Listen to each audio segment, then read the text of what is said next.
ఓం శ్రీ సత్యదేవాయ నమో నమః. అన్నవరం. ఈ పేరు వినని తెలుగువారు ఉండరు. అన్నవరంలో స్వామివారు స్వయంభూ. భక్తుల కొంగు బంగారంగా ఆంధ్రప్రదేశ్లో తూర్పుగోదావరి జిల్లా శంఖవరం మండలం అన్నవరంలో శ్రీ వీర వెంకట సత్యనారాయణ స్వామివారి దేవాలయం ప్రసిద్ధికెక్కింది. అంతేగాక ఆంధ్ర రాష్ట్రంలో త్రిమూర్తులుగా కొలువై ఉన్న ఏకైక క్షేత్రంగా అన్నవరం ప్రసిద్ధి. ఈ ఆలయం పంపానది ఒడ్డున ఉంది. పూర్వం పర్వత శ్రేష్ఠులలో ఒకరైన మేరు పర్వతం, ఆయన భార్య మేనక సంతానం కోసం తపమాచరించి శ్రీ మహావిష్ణువు అనుగ్రహంతో ఇద్దరు కొడుకులను పర్వతాలుగా పొందుతారు. ఒకరేమో భద్రుడు, ఇంకొకరు రత్నకుడు. భద్రుడు విష్ణుమూర్తి గురించి తపమాచరించి శ్రీరామచంద్రమూర్తి కొలువై ఉన్న భద్రాచలంగా మారుతారు.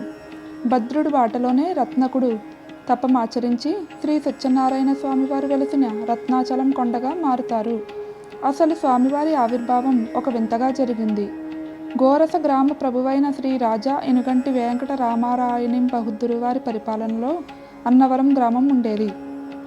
అక్కడ ఈరంకి ప్రకాశ్రావు అనే బ్రాహ్మణుడు ఉండేవారు. ఆయన మహాభక్తులు. ఒకనాడు బహుద్దూరు గారికి ప్రకాశ్రావు గారికి ఏకకాలంలో ఒకరోజు రాత్రి ఒకే సమయంలో ఏ కల వచ్చింది. స్వామివారు కలలో కనిపించి రత్నగిరి కొండ దగ్గర వెలుస్తానని చెప్పారట. తరువాత రోజు ఉదయాన్నే వారిరువురు తమకు వచ్చిన కలను ఒకరికొకరు చెప్పుకొని స్వామివారు ఎక్కడ వెలిసారో వెతకడం ప్రారంభించారు. అలా వెతుకుతూ ఉండగా ఒక అంగుడు చెట్టు క్రింద పొదలో స్వామివారి పాదాలపై సూర్యకిరణాలు పడి ఒక రకమైన తేజస్సుతో దర్శనమిచ్చారు. వెంటనే ఆ విగ్రహాన్ని తీసుకొచ్చి రత్నాచలం కొండపై శ్రీమద్ త్రిపాద్విభూతి శ్రీ వైకుంఠ నారాయణ మహాయంత్రంపై ప్రతిష్ఠ చేశారు. స్వామివారికి కుడివైపు పరమశివుడు, ఎడమవైపు శ్రీ అనంత లక్ష్మీ సత్యవతి అమ్మవారు ఒకే పీఠంపై దర్శనమిస్తారు. తులసి పత్రి, మారేడు పత్రి ఈ రెండు పత్రులతో పూజ చేసే ఏకైక క్షేత్రం అన్నవరం. ఈ ఆలయంలో వేలాది మంది దంపతులు సామూహికంగా సత్యదేవుని వ్రతం ఆచరిస్తారు. పిలిస్తే పలికే దేవుడిగా స్వామివారు కొలువుదీరారు.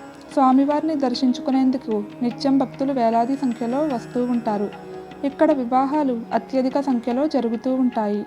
ఈ క్షేత్రంలో ముఖ్యంగా చెప్పుకోవాల్సింది అన్నవరం ప్రసాదం గురించి. ఈ ప్రసాదాన్ని నెయ్యి, ఎర్ర గోధుమలతో తయారు చేస్తారు.